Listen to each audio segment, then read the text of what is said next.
Bonjour à tous et bienvenue dans cette nouvelle vidéo. Aujourd'hui on se retrouve pour la vidéo sur mon premier trimestre de grossesse. C'est une vidéo que j'avais hâte de vous faire. Là j'en suis à la fin de mon 4e mois. Lundi j'ai d'ailleurs une échographie pour le suivi de contrôle du 4e mois et donc juste avant l'échomorpho. D'ailleurs on a hâte de voir les images parce qu'avec Romain on a pris la décision de ne pas savoir le sexe sur le morceau de papier mais de le connaître aux échographies et du coup d'essayer de deviner. On trouvait ça tellement plus beau et plus humain. En fait on voulait vivre une grossesse totalement normale et de vivre sans le spectre de la maladie de Crabbe. Donc forcément on veut tout voir aux échos et le découvrir en allant aux échos comme n'importe quelle famille finalement. Et voilà, du coup on a trop hâte d'essayer de deviner, de voir un petit peu comment se situe le bourgeon et de faire un peu nos pronostics. On veut d'ailleurs faire une gender reveal s'il n'y a pas de confinement de prévu avec un petit peu de famille.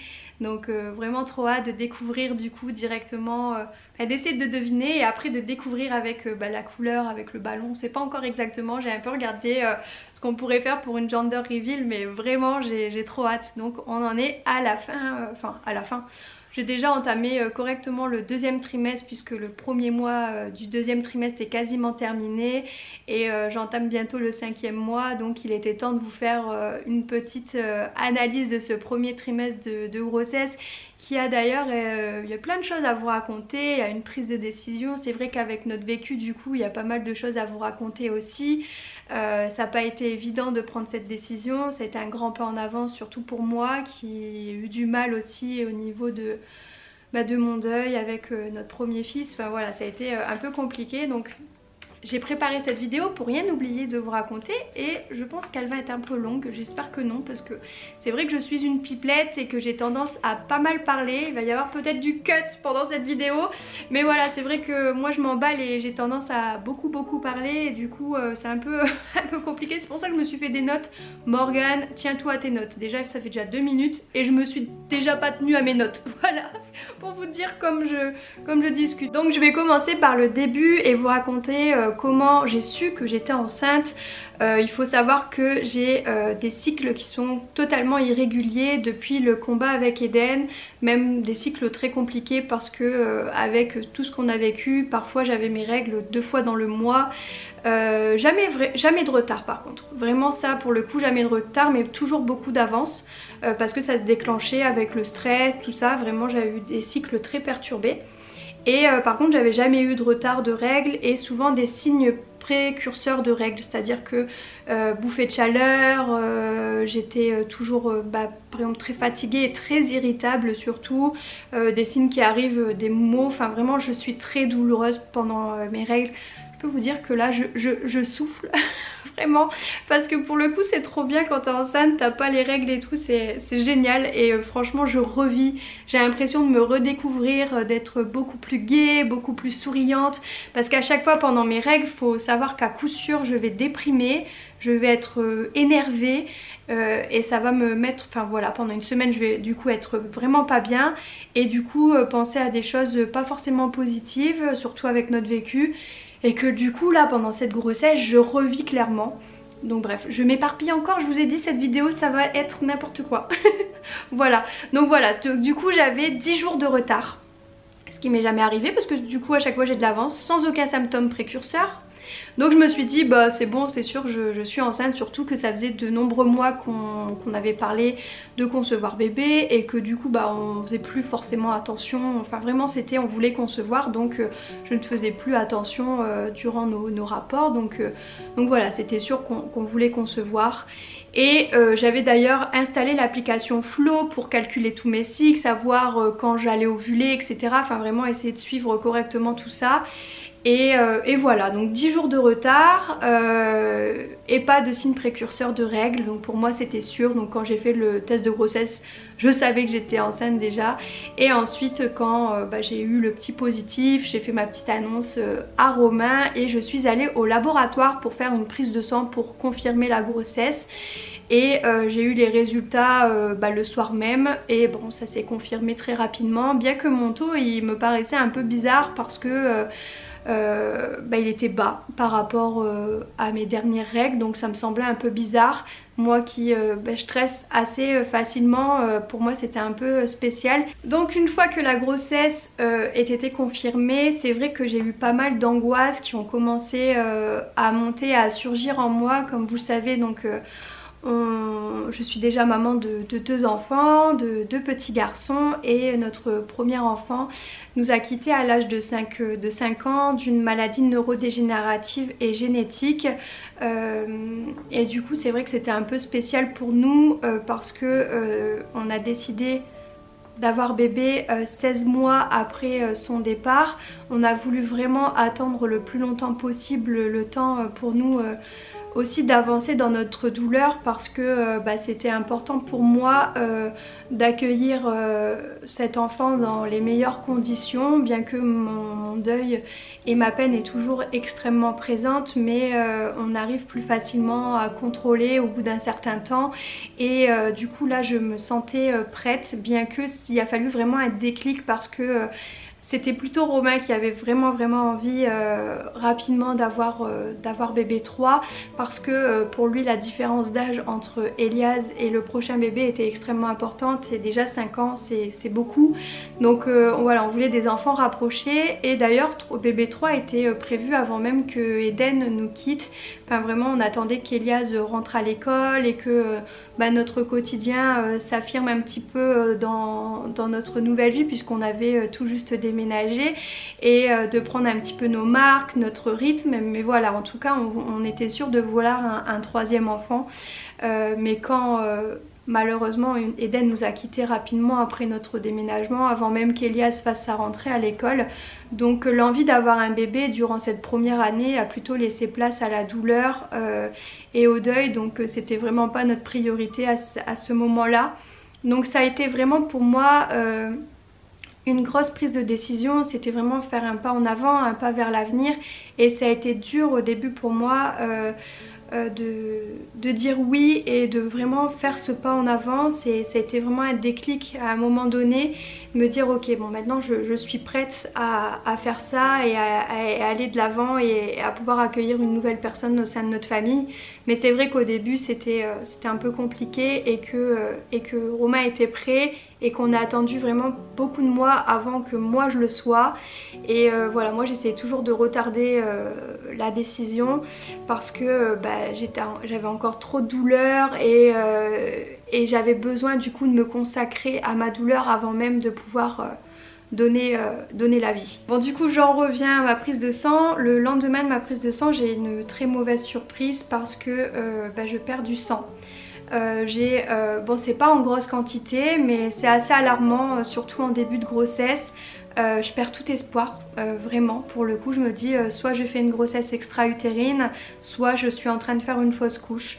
Donc voilà, pour moi voilà, je perdais du sang assez qui était entre le rouge et le marron, en petite quantité mais assez grosse pour m'alarmer. Et c'était vraiment tous les jours, plusieurs fois par jour, à chaque fois que je me rendais aux toilettes.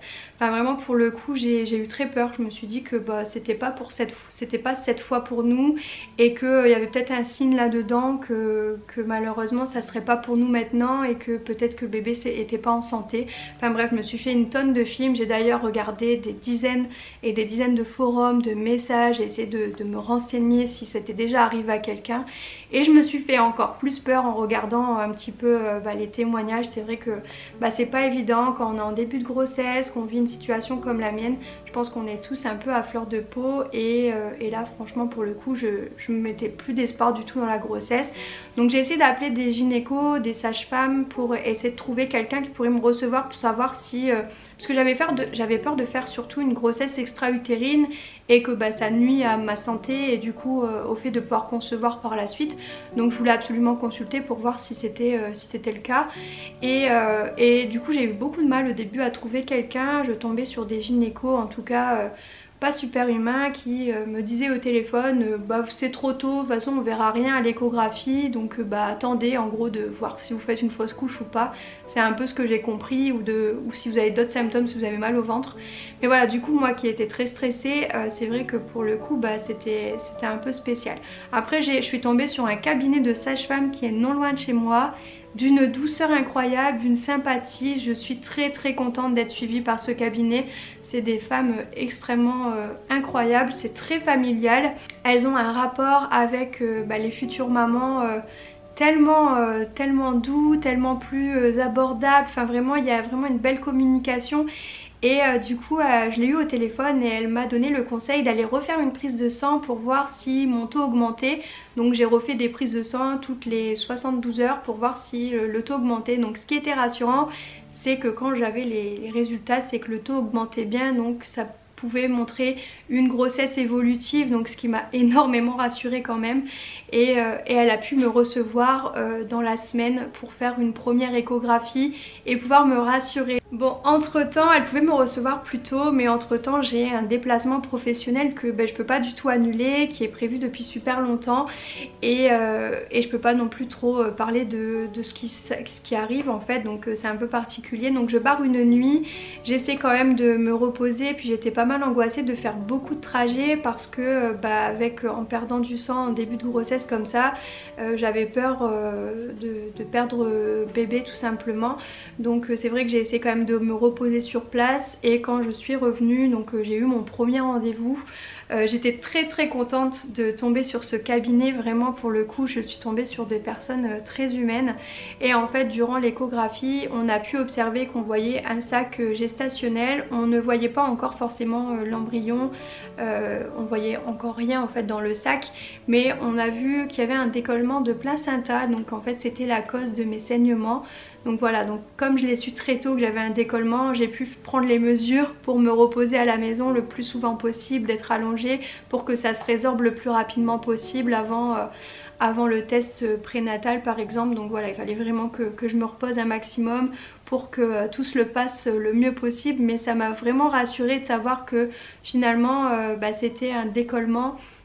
Et j'ai été suivie très régulièrement parce qu'elle m'a fait une échographie chaque semaine pour voir l'évolution de ma grossesse. Donc vraiment une échographie chaque semaine pour voir un petit peu l'évolution. Et l'échographie d'après, on avait une activité cardiaque qu'on n'avait pas sur la première écho, on voyait pas encore grand chose. Et l'écho encore d'après, puisque toutes les semaines vraiment pour le coup je vous dis j'ai eu un beau suivi et ça m'a énormément rassurée, ça m'a fait beaucoup de bien. On commençait du coup à voir de plus en plus l'embryon se former, et donc on a pu savoir que vraiment la grossesse était évolutive. Et en plus mon repos a vraiment bien fonctionné parce que vraiment quelques semaines après le décollement était déjà résorbé, ça avait bien fonctionné de me reposer. Et là j'ai commencé à avoir les premiers symptômes pas sympas de grossesse, parce que pour le coup j'ai commencé à ressentir une fatigue extrême. J'ai vraiment été très fatiguée, j'ai été l'ombre de moi-même. Pour le coup je passais mon temps à dormir. J'arrivais à rien faire, j'ai eu beaucoup de mal à m'occuper même de Elias, c'était très difficile pour moi parce que j'étais vraiment fatiguée. Le moindre truc que je faisais, ça me fatiguait énormément, j'étais vraiment l'ombre de moi-même pour le coup. Plus je dormais, plus j'étais fatiguée, ce qui m'arrive absolument jamais. Je suis quelqu'un qui est très énergique, qui a besoin justement de faire mille et une choses pour être tout le temps occupée et justement d'avoir plein de choses à faire durant ma journée. Et là vraiment je dormais, mais à point fermé. Pour le coup je dormais énormément, et ça n'a pas été non plus facile parce que mes émotions ont été mises aussi à rude épreuve, puisque comme j'étais extrêmement fatiguée, c'est vrai que du coup en attente de savoir si le bébé que je portais était en bonne santé, bien qu'avec Romain on s'était dit dès le début qu'on ne voulait pas revivre ce qu'on avait vécu pour Elias, d'être dans l'attente de savoir, de ne pas s'accrocher au bébé qu'on porte. J'avais pas envie de revivre ça parce que vraiment Elias pour le coup durant les premiers mois je voulais pas m'attacher, je créais pas de lien avec le bébé que je portais parce que j'avais trop peur de découvrir que mon bébé était malade. Et là on a voulu quand même se créer des souvenirs heureux de ces premiers pas dans la grossesse, et du coup d'essayer de vivre tout ça positivement. Comme on dit, le positif attire le positif, et les lois de l'attraction pour moi voilà, j'allais vivre quelque chose de beau. Je venais de perdre mon bébé et je pensais que le fait de penser que ça allait bien aller, bah, que les choses arriveraient et que ça irait bien finalement. Et voilà, donc on a essayé de vivre quand même malgré tout ça positivement, bien que j'ai eu énormément d'angoisse, c'était pas facile à gérer. En plus on a eu des échographies vraiment très régulièrement, donc on a vu bébé se former. Et c'est fou en fait parce que avant 3 mois le bébé il est quand même bien formé, on avait vu déjà la tête, les bras, les membres et tout ça, enfin vraiment ça m'avait vraiment surprise de voir le bébé aussi formé et de me dire oh là là, s'il est malade, est-ce que j'aurai le cœur de devoir interrompre la grossesse? Et ça c'est une torture aussi pour l'esprit de se dire bah, que finalement le bébé il est formé tellement tôt durant la grossesse et bah, c'est un mini être humain finalement et voilà, moi qui suis extrêmement sensible et tout ça, ça m'avait énormément perturbée. D'ailleurs j'ai les larmes aux yeux en y repensant et tout parce que vraiment pour moi de voir bébé autant formé tout ça et de me dire enfin non vraiment ça aurait été quelque chose d'extrêmement compliqué et je suis tellement heureuse et je remercie la vie de nous avoir donné ce cadeau de pouvoir poursuivre et sereinement et voilà, donc ça c'est vraiment passé pour le coup. On est vraiment heureux. Ensuite apparu les nausées évidemment qui étaient extrêmement fortes. Vraiment rien ne me tenait dans l'estomac et encore aujourd'hui quand je vous parle je vous dis j'ai encore des nausées très présentes. Au moins une fois par jour je vais vomir. Je suis quand même dans mon 2e trimestre. Donc voilà, vraiment pour le coup au niveau nausées j'ai été servie. Au début j'ai parlé trop vite parce que j'avais aucun symptôme et voilà, finalement ça m'a bien rassurée quand même d'avoir ces symptômes là, de me dire que bah, ça permettait de me dire que la grossesse était évolutive et que tout se passait bien. Et vraiment nausée sur nausée, il n'y a rien qui restait. J'ai essayé de fractionner mes repas, j'ai essayé de... Bah, même la sage-femme m'avait prescrit des traitements, il n'y a rien qui a fonctionné. J'ai essayé de manger avant de me lever, enfin vraiment toutes les petites techniques qu'on peut utiliser pour les nausées, il n'y a vraiment rien qui a fonctionné. Et pareil, donc là j'en ai encore et c'est vraiment, ça arrive à n'importe quel moment. T'as un moment, t'as une odeur qui te dégoûte. Moi c'est les odeurs corporelles, par exemple dans les magasins ou quoi. Je supporte pas les odeurs corporelles. Des aliments aussi qui me dégoûtaient. Et au contraire quand je vomissais, parfois je revenais pour manger autre chose parce que j'avais faim mais que j'arrivais pas à manger tout simplement. Voilà, vraiment beaucoup de nausées qui continuent actuellement. Mais voilà, je pense que c'est la première fois que ça m'arrive autant. J'ai toujours eu des nausées durant mes grossesses, donc pour Elias, pour Eden et pour Elias. Pour Eden j'ai eu des nausées aussi, mais celle-ci c'est la grossesse qui m'a donné le plus de vomissements et le plus de nausées. J'avais d'ailleurs perdu très rapidement du poids que je pense reprendre là parce que je vois que je me remplis, que bidon commence à grossir. Mais voilà, j'avais perdu du poids et... en fait finalement le poids que j'avais pris avant la grossesse, parce que j'avais fait un petit régime alimentaire pour prendre du poids, moi qui ai eu beaucoup de mal avec mon métabolisme à reprendre du poids après les épreuves qu'on avait vécues, j'avais énormément maigri et là j'avais repris du poids et finalement du coup ça m'avait fait reperdre une partie du poids que j'avais repris. Mais bon voilà, c'est pas grave, du coup je pense que je vais reprendre pas mal de poids durant cette grossesse, mais que je ne prends pas non plus énormément. Je prends 8 à 10 kilos pendant mes grossesses et je repère très facilement après. J'ai un métabolisme qui garde pas le poids et moi je voudrais en garder parce que ces petites joues là ça me plaît beaucoup, j'aime beaucoup. Voilà, encore une fois je vous dis je m'éparpille. on reparle de poids alors que bon, si ça peut rentrer quand même dans ce premier trimestre. Le terme de cette grossesse, du coup j'en viens à vous expliquer un petit peu par rapport à mon cycle très particulier. Nous on voulait absolument éviter le mois de juin parce que c'est un mois qui est extrêmement compliqué pour nous.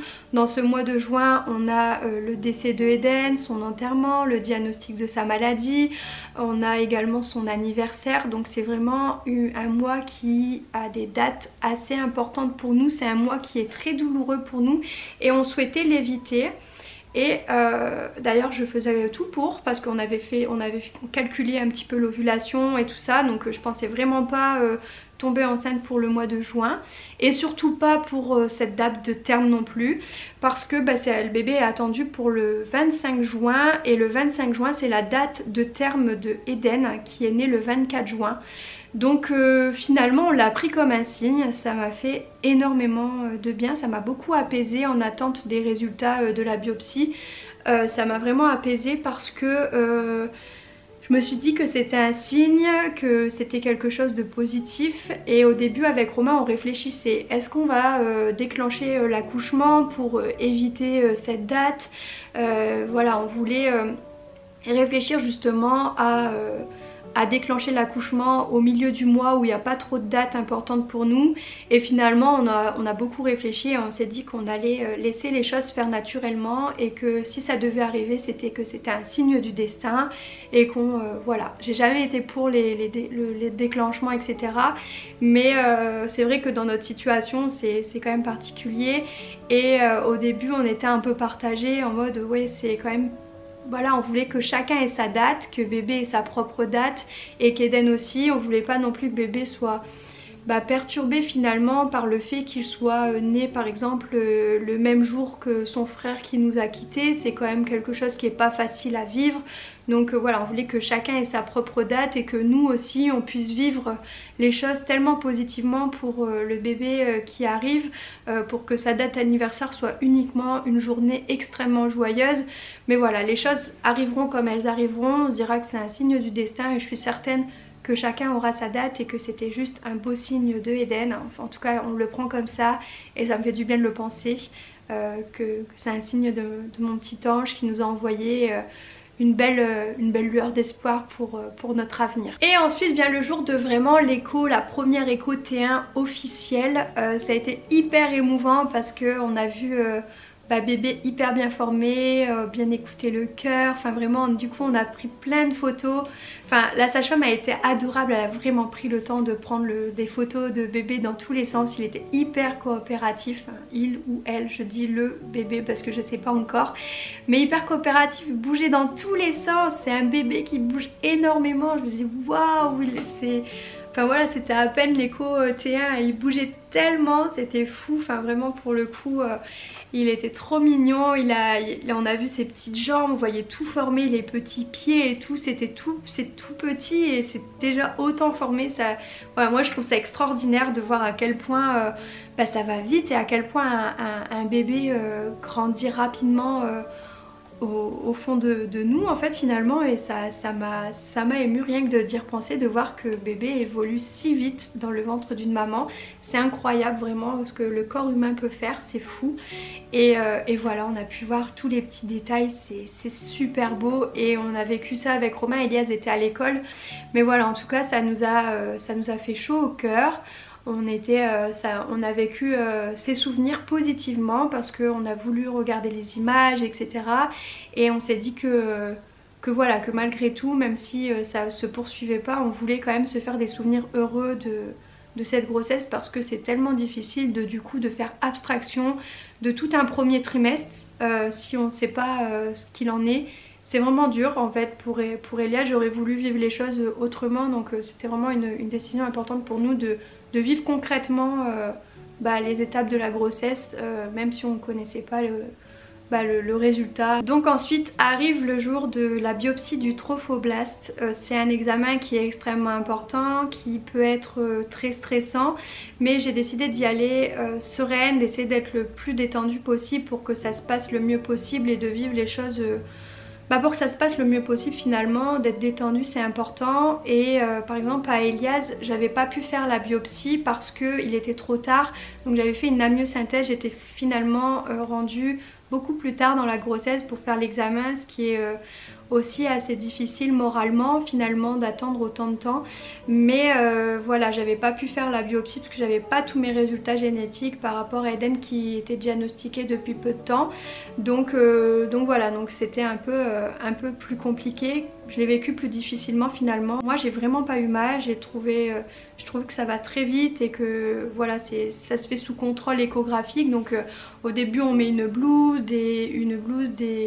une charlotte, enfin voilà, ça se fait dans un milieu un peu stérile, et le gynéco va mettre une anesthésie au niveau de l'endroit où on va être piqué. Ça se fait sous contrôle échographique, donc voilà, il vérifie bien où se situe bébé, la poche, pour être sûr de piquer au bon endroit. C'est aussi quelque chose de très rassurant pour nous parce que bon, quand même ils insèrent une aiguille, enfin quelque chose, un tube dans le ventre pour prendre les villosités au niveau du placenta, et c'est comme ça qu'ils vont pouvoir évaluer le cariotype du bébé pour connaître si il est malade ou non.